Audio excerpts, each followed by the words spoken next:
مصیبتوں جہنمی مصائب کی بنیاد یہ ہے کہ انسانیت تقسیم ہوئی ہے قوموں کے اندر. کیا ہو رہا ہے عراق و ایران کے اندر؟ دونوں انسان بنیادی طور پر، نسلی طور پہ بھی آگے جا کے دیکھیے تو قریباً برابر. وہاں تو کچھ مذہب کا بھی اشتراک پایا جاتا ہے، زمین کے ساتھ زمین ملتی ہے. کون سی چیز ہے جس نے اختلاف پیدا کیا؟ قومیت میں.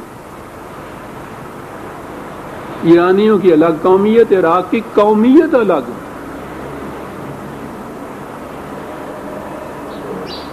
اس قومیت کی بنیادوں کے اوپر مملکتیں الگ،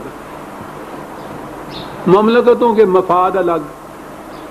مفاد میں ٹکراؤ ہوتا ہے، ٹکراؤ سے جنگ ہوتی ہے. ایسی جنگ ہے اتنے سال ہو گئے سلجھ نہیں پا رہی. اور ساری دنیا کے اندر جو اس وقت خوف، ہراس، تشویش کیا پھیلی ہوئی ہے، سپر پاورز بیٹھی ہوئی ہیں. وہ کیا ہیں؟ وہ دونوں انسان ہیں. کیا فرق ہے؟ کرۂ ارض کے اوپر لکیریں کھینچی ہوئی ہیں صرف، بس. وہ بھی کوئی خدا کی کھینچی ہوئی نہیں ہے، آسمان کی کھینچی ہوئی نہیں ہے، خود ہی کھینچی ہوئی ہیں. وہ کہیں آگے بھی بڑھ جاتی ہیں، کہیں پیچھے بھی ہٹ جاتی ہیں، مٹ بھی جاتی ہیں، نئی کھینچی بھی جاتی ہیں، خود کھینچتی ہیں. لکیر کھینچ لیتے ہیں اور اس ایک لکیر کے کھینچنے سے وہ دونوں انسانیت کی برادری کے دو فرد رہتے ہی نہیں، وہ کچھ اور ہی ہو جاتے ہیں.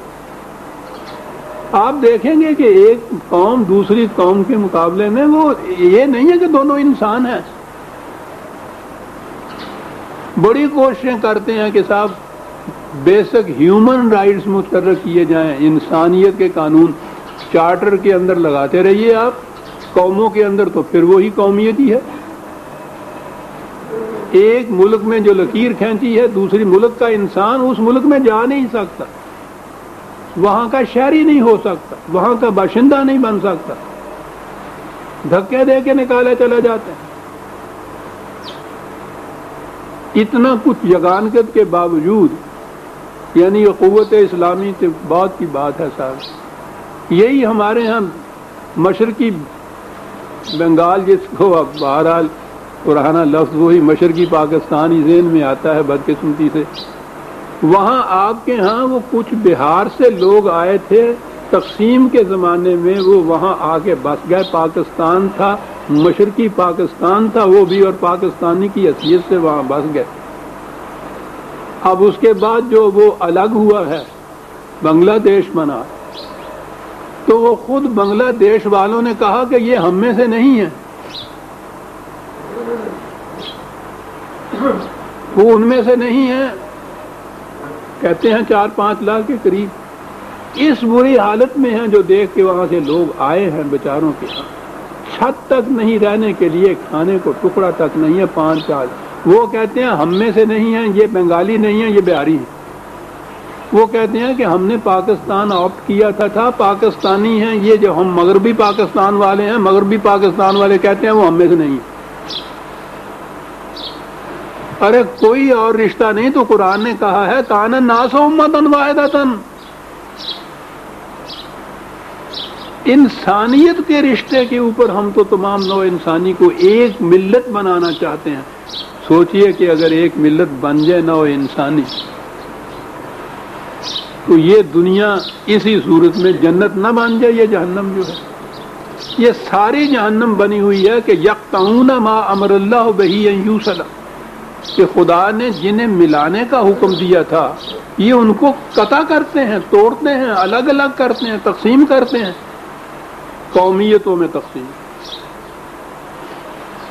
اور پھر یہ جس قوم کو، جس ملت کو، جس امت کو یہ سب سے پہلے ہدایت نامہ دیا گیا اور حکم دیا گیا تھا کہ تم نے جوڑنا ہے، ان کے قطع کرنے کی تو کیفیت سیکولر حکومتوں سے بھی زیادہ بدتر ہے. یہ سیکولر والے اپنی دائرے، اپنی مملکت کے اندر جتنے بسنے والے لوگ ہوتے ہیں ان کو تو ایک قوم شمار کر لیتے ہیں، ان میں تو پھر کوئی تفرقہ نہیں ہوتا. یہ مسلمان نام رکھانے والے آپ اپنے یہاں دیکھ لیجیے، ایک تو مملکت کی بنا کے اوپر محدود ہوئے ہی ہم دوسروں سے، افغانستان کی طرف سے وہ بھی مسلمان، ہم بھی مسلمان، لیکن دو الگ قومیں لڑ رہے ہیں۔ ایران مسلمان، ہم بھی مسلمان، عراق بھی مسلمان لڑ رہے ہیں۔ بہرحال ایک مملکت کے اندر تو ایک وحدت ہو جانی چاہیے۔ یہاں سنی ہیں، شیعہ ہیں، وہابی ہیں، اہل حدیث ہیں، وہ دیوبندی ہیں، یعنی یہ ایک قوم کے اندر پھر مذہب نے تفرقہ پیدا کر دیا۔ قیامت ہے وہ جس امت جس ملت کو یہ کہا گیا تھا کہ نوع انسانی کو تم نے ایک برادری بنانا ہے، سیکولرزم والے اپنی مملکت کے اندر تو ایک قوم بن جاتے ہیں، یہ مسلمان نام رکھانے والے ایک مملکت کے اندر بھی ایک قوم نہیں ہے۔ ایک ایک مسجد کے اوپر فساد ہوتا ہے، دنگا ہوتا ہے، لڑائیاں ہوتی ہیں، پولیس آتی ہے، تالے پڑ جاتے ہیں، عدالتوں میں چلے جاتے ہیں، جیل خانے میں چلے جا رہے ہیں۔ کون سی قوم ہے یہ جسے کہا گیا تھا کہ پوری انسانیت کو ایک برادری بنانا ہے تم نے؟ جسے کہی ایک امت واحدہ کہہ کے پکارا گیا تھا، تم خیر امت اخرجت للناس، پوری انسانیت میں وحدت پیدا کرنے کے لیے تمہیں پیدا کیا گیا۔ ان کی حالت یہ ہے کہ جو وحدت الحاد و بے دینی کی بنا پہ بھی پیدا ہو رہی ہے دنیا کی قوموں میں، یعنی سیکولر قوموں کے اندر، ان بدبختوں کے ہاں وہ اتحاد بھی نہیں پیدا ہو رہا، وہ وحدت بھی نہیں پیدا ہو رہی، قومیت بھی ان کے ہاں نہیں، ایک مذہب نے ان کو ٹکڑے ٹکڑے کر دیا ہے۔ بات فجار سے چلی تھی، عربی زبان کی روح سے اور قرآن کی اصطلاح میں فاجر و فجار اس قوم کو کہا جائے گا جو انسانیت کو ٹکڑے ٹکڑے کر دے، جو آپس میں تفرقے پیدا کر دے، اختلافات پیدا کر دے۔ اس کے مقابلے میں وہ اب ابرار کے معنی سمجھ میں آ جائیں گے۔ بر کے معنی تو نیکی کیا جاتا ہے نا صرف، کیا بات ہے قرآن کی۔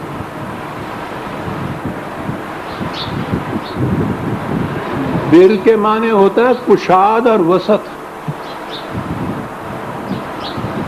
ابرار وہ ہوں گے جو ان تنگ ناؤں میں سے نکل کے پوری کی پوری انسانیت کو محیط ہو جائیں، وسط ان کے اندر ہو، اپنا دامن اتنا وسیع کر لیں کہ یہ تمام انسان اس کے تابع آ جائیں، اس کو ابرار کہیں گے۔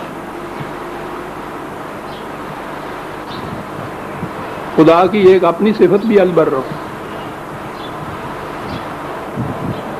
یہ ایک جماعت تیار کی گئی تھی، اخرجت للناس، انبیاء بھیجے گئے تھے اس مقصد کے لیے کہ یہ چھوٹے چھوٹے تنگ ناؤں میں سے نکل کے ٹکڑوں میں سے، کیا لفظ ہے، اتنی وسعت پیدا اپنے اندر کریں کہ انسانیت اس کے اندر سمو جائے۔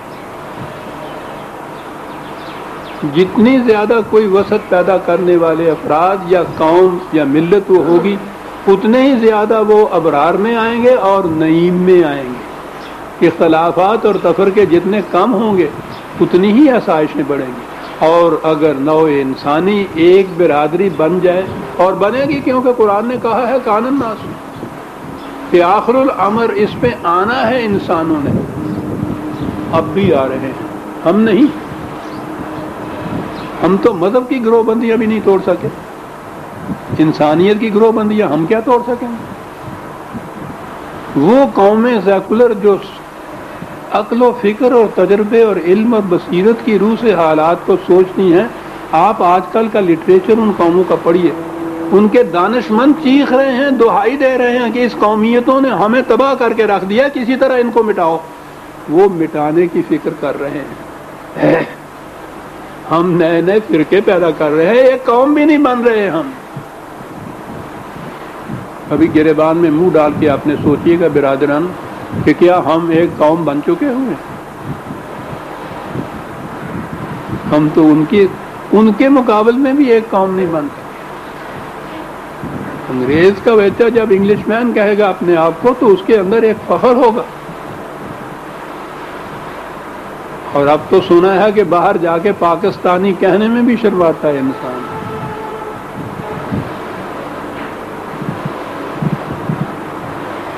لیکن بات تو فجار کی ہو رہی ہے اور ابرار کی ہو رہی ہے. تفرقہ قرآن کی روح سے شرک.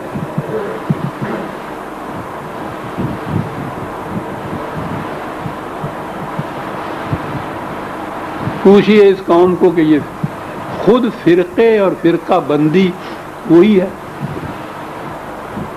وَلَا تَكُونُوا مِنَ الْمُشْرِكِينَ مِنَ الَّذِينَ فَرَّقُوا دِينَهُمْ. تم نے کہیں مومن ہو کے پھر مشرک نہ بن جانا، یعنی اپنے اندر فرقے نہ پیدا کر لینا. قرآن کی آیتیں ہیں.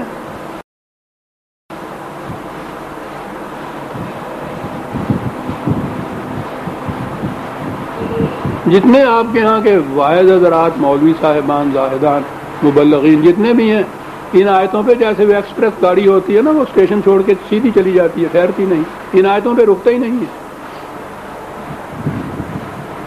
مشرکین من الذین فرقوا دینہم وکانوا شیعا کل حزب بما لدیہم فرحون. پھر ایک فرقہ خود بن جاتے ہیں. پھر ہر فرقہ مگن ہوتا ہے اس بات میں کہ ہم ناجی ہیں اور باقی جہنمی ہیں. اور پھر ایک روایت اس قسم کی حدیث بیان کر دی جاتی ہے کہ حضور نے فرمایا میری امت 72-73 فرقوں کے اندر بڑھ جائے گی. گویا رسول اللہ صلی اللہ علیہ وسلم نے بتا دیا. اندازہ لگائیے تفرقہ جس کو شرک کہا جاتا ہے. یہ روایت ہے. اور ان میں سے 73 میں سے 72 جہنمی ہیں، ایک جنتی ہے. اس ایک جنتی نے ہر ایک کو جنتی بنا دیا.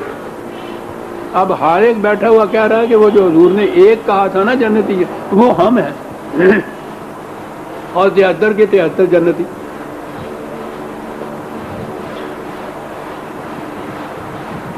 عزیزان من، قرآن تو بڑی چیز تھی جو چھوڑا، قوم نے عقل و فکر کو بھی چھوڑ دی. ارے خالص فکری طور پر، عقلی طور پہ بھی کھڑے ہو کے سوچا جائے تو یہ نظر آ جائے گا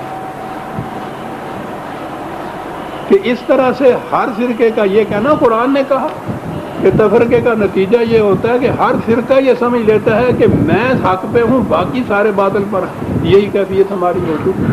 انہیں قرآن مشرکین کہتا ہے، ہم اپنے آپ کو موحدین کہہ رہے ہیں. ان الابرار لفی نعیم وان الفجار لفی جحیم. اب بات سمجھ میں بات آئی کہ صرف ابرار کا ترجمہ نیک اور فجار کا گناہگار کرنے سے بات سمجھ میں نہیں آتی. بات بہت آگے ہے اس سے. یہ ہے نشانی جو نعیم والے، یہ جنت والے. اب فجار جو ہیں ان کے متعلق کیا بات ہے قرآن میں. جہنم نے یہاں کہا، اس کے یہاں جہنم کا بھی لفظ ہے، اس کے یہاں جہیم کا بھی لفظ ہے. یہ ٹکڑے ٹکڑے ہو جانے والے جو ہیں، اپنے یہاں کو لے لیجیے آپ. اتنے ٹکڑوں میں ہم بٹے ہوئے، فرقوں میں بٹے ہوئے، پارٹیوں میں بٹے ہوئے، نتیجہ اس کا کیا ہے؟ کہہ رہے ہیں نا کہ ساری دنیا میں ہم پست ہیں، پیچھے ہیں. لوگوں قومیں بہت آگے چلی گئی، ہم بہت اس کے پیچھے ہیں. جہیم کے معنی ہیں کہ جن کی ترقی رک جائے، کہیں کھڑے ہو جائیں ایک مقام پر، آگے نہ بڑھ سکیں، آگے نہ چل سکیں. جس قوم